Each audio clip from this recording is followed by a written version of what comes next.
तो friends let's enjoy with study.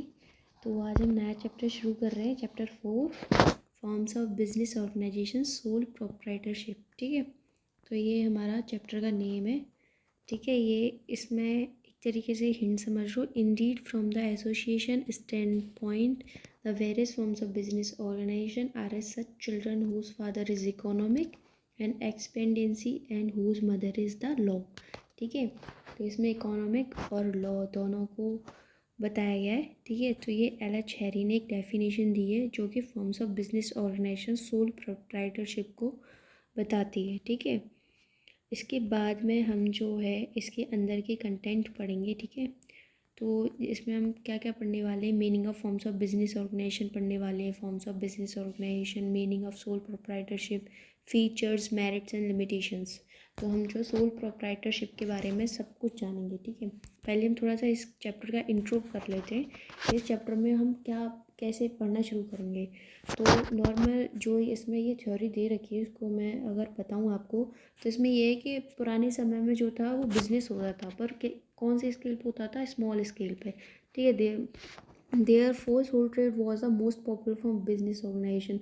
जो कि सोल ट्रेड था, सोल ट्रेड सोल से आप समझ सकते हो कि जैसे सोलो डांस होता है जिसमें कि एक सिंगल व्यक्ति डांस करता है, वैसे ही सोल ट्रेड होता है। ठीक है, मतलब कि एकमात्र व्यापार। ठीक है, जो कि छोटे स्तर पर होता था। ठीक, उसी को क्या वही एक क्या होता था, बिजनेस ऑर्गेनाइजेशन होता था, जिसको कि जैसे जैसे चेंजेस आते हैं, ह्यूमन नीड्स हुई, ठीक है, डेवलपमेंट हुआ, और ये जो है धीरे धीरे कहाँ पर हो गया, बड़े स्तर पर हो गया। ठीक है, तो this large scale of business has resulted in many problems. बहुत सारी प्रॉब्लम्स आने लगी जब कोई चीज़ छोटे स्तर पर चल रही है और फिर नीड्स के अकॉर्डिंग बड़े स्तर पर जाए तो उसमें बहुत सारी दिक्कत आने लगती, क्योंकि जब छोटे से या फिर कोई पुराने से नया कोई भी चीज़ होती है तो उसमें बहुत सारी दिक्कतें भी आती हैं, बहुत सारी नई चीज़ें पता चलती हैं। तो इसमें भी दिक्कत आई, कुछ कैपिटल की, मैनेजमेंट की, रिस्पॉन्सिबिलिटीज़ कैसे हैंडल किया जाए, वो सारी दिक्कतें आई। ठीक है, तो इसमें जब ये दिक्कतें आई तो फिर इसमें क्या फ़ील होने लगा कि गवर्नमेंट का भी इसमें इंटरफेस होने लगा। ठीक है, और ये एक पब्लिक इंटरेस्ट हो गया। ठीक है, तो इसका सॉल्यूशन जो था, तो उसके लिए किसका जन्म हुआ, बिजनेस ऑर्गेनाइजेशन का। ठीक है, तो इन सबको हैंडल करने के लिए फिर एक बिजनेस ऑर्गेनाइजेशन शब्द कह लो या एक तरीके से जो स्ट्रक्चर था वो डेवलप हुआ। ठीक है, तो उसका जन्म होता है। ठीक है, तो हम जो सोल प्रोप्राइटरशिप पढ़ेंगे वो इसी के अंदर आएगा, धीरे धीरे आप आगे देखेंगे। ठीक है, तो अब इसमें था meaning of forms of business organization, इसमें के अर्थ और बिजनेस ऑर्गेनाइजेशन कितने क्या रूप है उसके। ठीक है, तो जो the forms of business organization are related with ownership and ownership is a legal concept.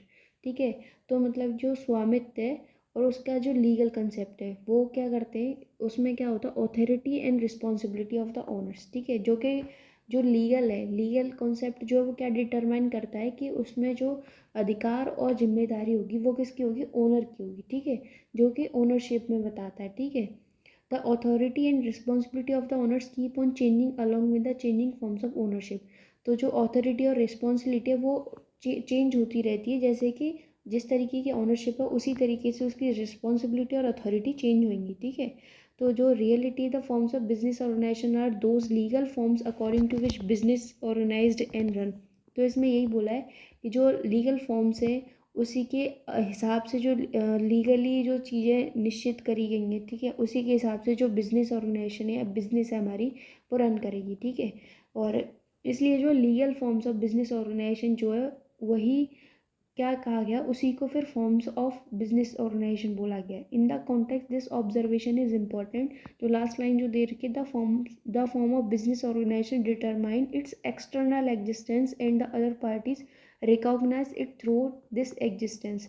तो बिजनेस ऑर्गेनाइजेशन ये डिटरमाइन करती है कि जो एक्सटर्नल जो बाहरी अस्तित्व है जो बिजनेस का, उसी के माध्यम से जो है दूसरा जो पक्ष होता है वो उसको पहचानता है। ठीक है, तो यही था इसमें meaning of forms of business organization में।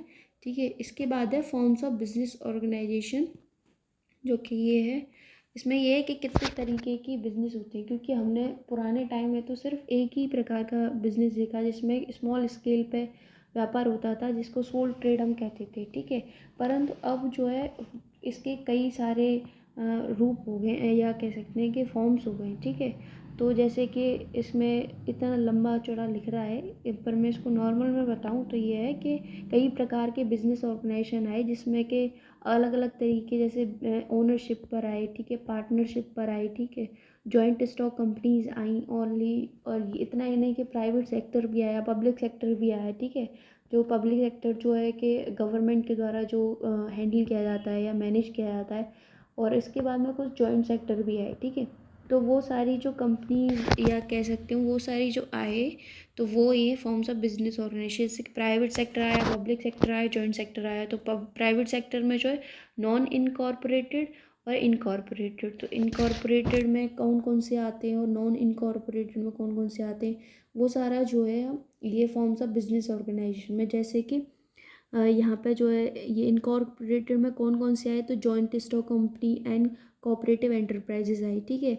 और नॉन इनकॉर्पोरेटेड में जो आए थे वो थे sole proprietorship, joint Hindu family business, partnership, joint venture, ठीक है। जैसे इसको हम आगे पढ़ेंगे, अभी हम इसके सिर्फ फॉर्म्स पढ़ लेते हैं, ठीक है।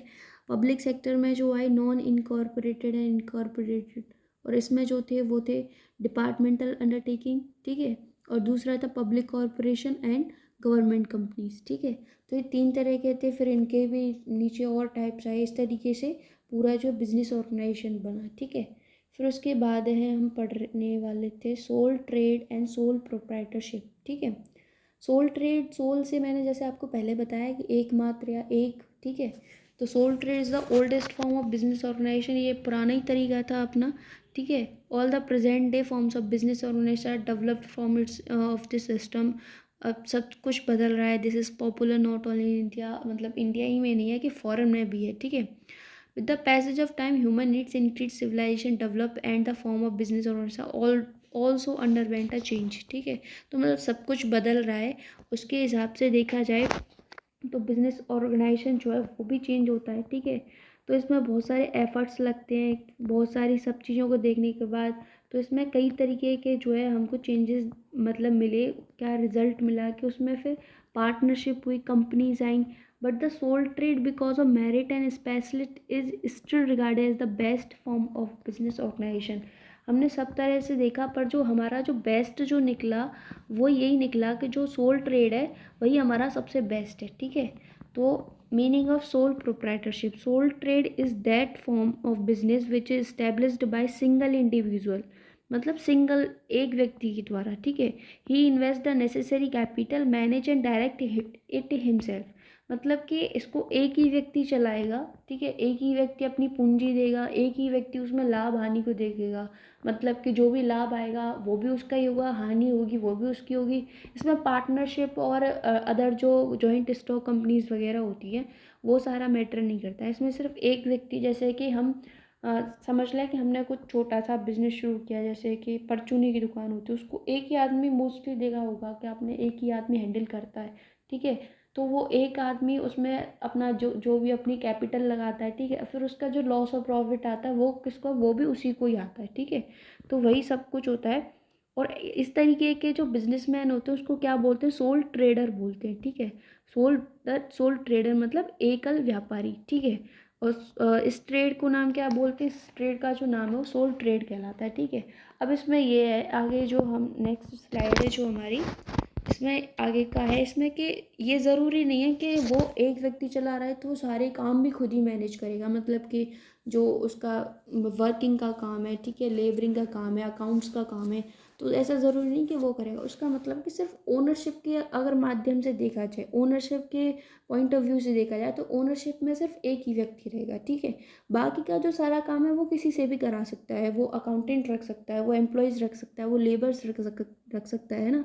तो बस जो है, और फाइनेंस के लिए भी अगर कोई प्रॉब्लम होती है तो वो लोन किसी से भी ले सकता है, पर अगर देखा जाए तो कैपिटल के माध्यम में और मैनेजिंग के पॉइंट ऑफ व्यू से तो सिर्फ वही उसके लिए जिम्मेदार है। कोई भी अगर गलत होता है या कुछ भी अच्छा होता है तो सबके लिए, अच्छा होता है तो खुशी सिर्फ उसके लिए, और बुरा भी होता है तो दुख सिर्फ उसी के लिए, ठीक है।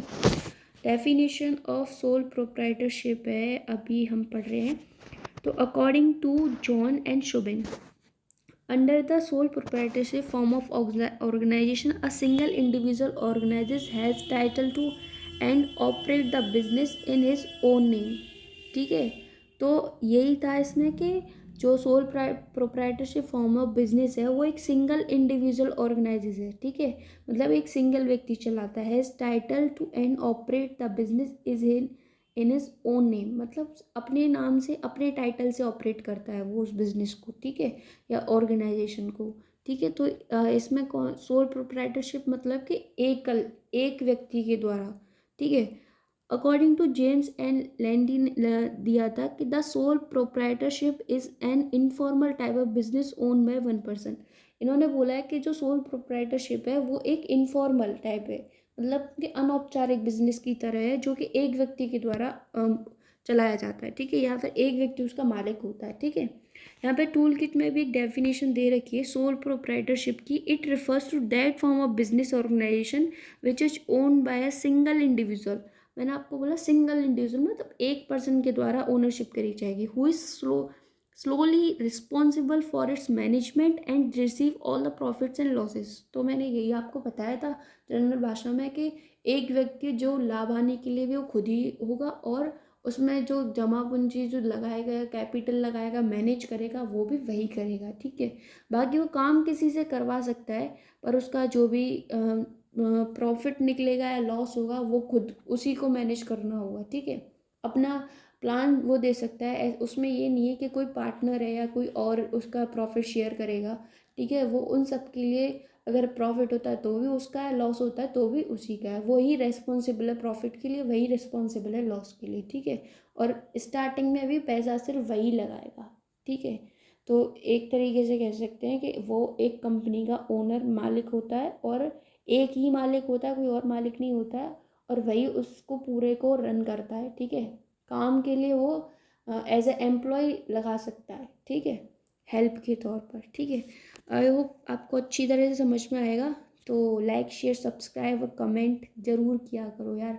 कमेंट के बिना मुझे नहीं पता चलता है कि मेरी वीडियो अच्छी लग भी रही है या नहीं लग रही है, मुझे क्या चेंजेस करने नहीं करने।